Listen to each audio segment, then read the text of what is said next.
One of the biggest stories of all of last season was Manti Te'o's girlfriend passing away, as well as his grandmother passing away, all within the same day or two. It turns out that his grandma actually did pass away, but it turns out the girlfriend passing away was a hoax. She didn't just not pass away. She's not alive. She never existed. The girlfriend of Manti Te'o never existed. She was supposed to have leukemia, then passed away from the complications. The story was that they all knew that she was going to pass away because she had leukemia. It was just a matter of time. It was terminal, and it ended up being at the same time as his grandmother passing away. It turns out this is a complete hoax. His girlfriend was basically made up. The story about her having cancer was made up. Her death was made up. They even made fake Twitter accounts for her. And it was all organized by his friend. And the crazy thing is that his friend made this whole thing up, and Manti Te'o went along with it time and time again. They even used fake people's pictures as her picture, a person from California, or I don't remember where. They just used a random person's picture, but it turned out that the person's picture was of a friend of the person that instigated this thing. This is a crazy story, and if you want to read the whole thing, it's completely intricate and complex and crazy. Manti Te'o basically is along with it. He would have had to go along with too many lies, and he's best or really good friends with the person that instigated it. So it looks like this is a big hoax, and Manti Te'o went along with it. And the thing about this is, the craziest thing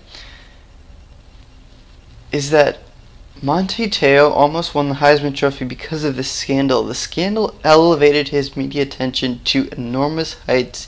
He was just a middle linebacker for the Notre Dame football team, which ended up being number 1 up until the actual national championship game where they got destroyed. But he wouldn't have been a big media story at all if it were not for this story that got him so much attention that he became a Heisman candidate. His stats weren't amazing. There were linebackers with more tackles for loss, with more sacks. He did have a huge interception number, but that is not even a big stat for linebackers.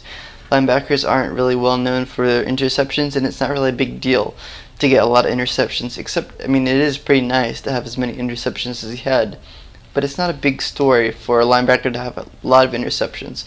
That was the only thing that made him stand out from the rest. There were leadership qualities that he had, big plays that he was responsible for.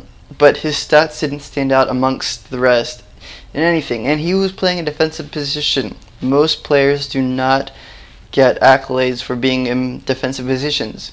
Jadeveon Clowney was an amazing player all of the season, had a whole bunch of sacks, and he was probably the most dominant defensive player in the nation.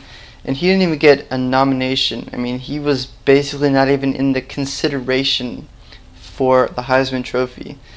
Yet Manti Te'o is, because of his big story about his girlfriend and his grandma passing away within the same couple of days, and it instigating his great play for his final senior season. So this is really, really crazy, and it's almost as if Manti Te'o made up some of these things for publicity and so he would get attention.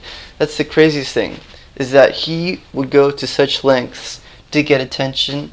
I mean, it almost worked out for him. If nobody had done up and digged and done the research to see if she's actually real, he could be a Heisman Trophy winner and be a first-round draft pick. But it looks like things are going way downhill for him. Check out the full story. It's really crazy. Link in the description. Subscribe for more videos like this, and I will put out more videos like fail compilations and funny videos. Check them out and subscribe.